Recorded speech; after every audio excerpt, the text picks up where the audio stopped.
Hi hello నమస్తే welcome to Vihari media. ఈ రోజు మన ముందు ఒక స్పెషల్ గెస్ట్ ఉన్నారు. విజయవాడకి బెన్ సర్కిల్ అంటేనే ఒక హార్ట్ లాంటిది. అలాంటి బెన్ సర్కిల్ లో సర్కిల్ ఇన్స్పెక్టర్ గా పనిచేస్తున్నారు యు రామారావు గారు. నమస్తే సార్.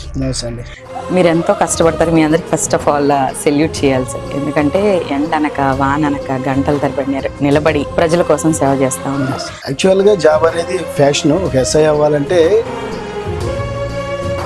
పబ్లిక్ కి డైరెక్ట్ గా కనిపించేది ఒక ట్రాఫిక్. ఇప్పటికి ట్రాఫిక్ రూల్స్ ఏమైనా అవేర్నెస్ వచ్చాయా ప్రజల్లో? ఇప్పుడు చాలా అవేర్నెస్ వచ్చింది. సిగ్నల్ దాటితే ఫైన్ వేస్తారు, లేకపోతే సిగ్నల్ మమ్మల్ని ఎవరు చూడలేదుగా ఈ సీసీ కెమెరా ఉందని అబ్జర్వ్ చేస్తూ ఉంటారు.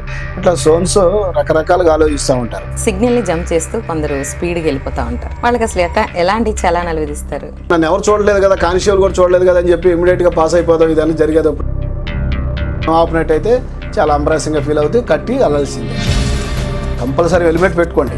మీ యొక్క ప్రాణ రక్షణ కోసం, మీ యొక్క కుటుంబ రక్షణ కోసం. మీరు హెల్మెట్ లేదు కదా, నన్ను చూడలేదు కదా అనుకుంటే కెమెరాలో బంధిస్తాం, ఆటోమేటిక్గా ఫైన్ అనేది మీకు ఇంపోజ్ చేస్తాం. దయచేసి అట్లాంటి చేయొద్దు, అది చాలా తప్పు. ట్రిపుల్ రైడింగ్ ఎక్కువ ఈ మధ్య కనిపిస్తుందా? ట్రిపుల్ రైడ్ చేసి బండి మీద వెళ్ళిపోయి యాక్సిడెంట్ అయి చనిపోతే ఒక 3 ప్రాణాలు పోయినాయి. మనకు బండి డిజైన్ చేసింది ఇద్దరికే. ఎటువంటి పరిస్థితుల్లో ట్రిపుల్ రైడ్ చేయొద్దని మా మనవి. పోలీసు ఉన్నారని మమ్మల్ని తప్పించుకోవచ్చు. రేపొద్దున మీకు ప్రాణాత్మకం అని చెప్పి ఆటోమేటిక్గా కొన్ని మనం సక్రమంగా వెళ్ళినా వాడు సక్రమంగా వస్తాడని నమ్మకం లేదు. కాబట్టి మనం చాలా జాగ్రత్తగా వెళ్ళడానికి ప్రయత్నించాలి.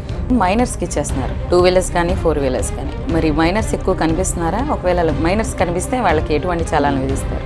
ఇది తల్లిదండ్రుల ప్రేమ, లేకపోతే తల్లిదండ్రుల యొక్క కొడుకో కూతురో గారాలు పెంచుకుంటాం.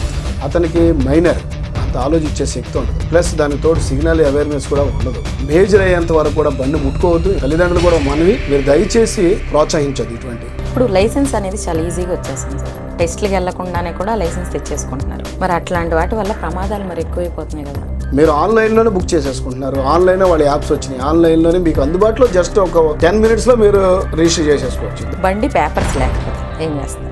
పేపర్ లేకపోతే అనేది ఒకప్పుడు VCR అని వెహికల్ చెక్ రిపోర్ట్ అని రాసేవాళ్ళం. ఒకవేళ ఆ టయానికి మేము పోలీస్ చెక్ చేసినప్పుడు అందుబాటులో లేకపోతే బండి కూడా సీజ్ చేయడం కావచ్చు. చాలా మంది నంబర్ ప్లేట్స్ డిఫరెంట్ ప్లేట్స్ పెట్టేస్తారు. అవి ఎలా చూస్ చేసుకుంటారు? పలానా ఐడెంటిఫికేషన్ ఏంటంటే బండి నెంబర్లో ఫ్యాషన్ అయిపోయింది. వెనకాల పలానా వాళ్ళు తాలూకా, ఈ పలానా వాళ్ళు ఇది అనేది చూస్తూ ఉన్నారు. అభిమానం ఉండొచ్చు, ప్రేమ ఉండొచ్చు, కానీ ఇట్లాంటి కరెక్ట్ కాదు. ఎందుకంటే ప్రతి నెంబర్ ప్లేట్ కూడా వాల్యుబుల్.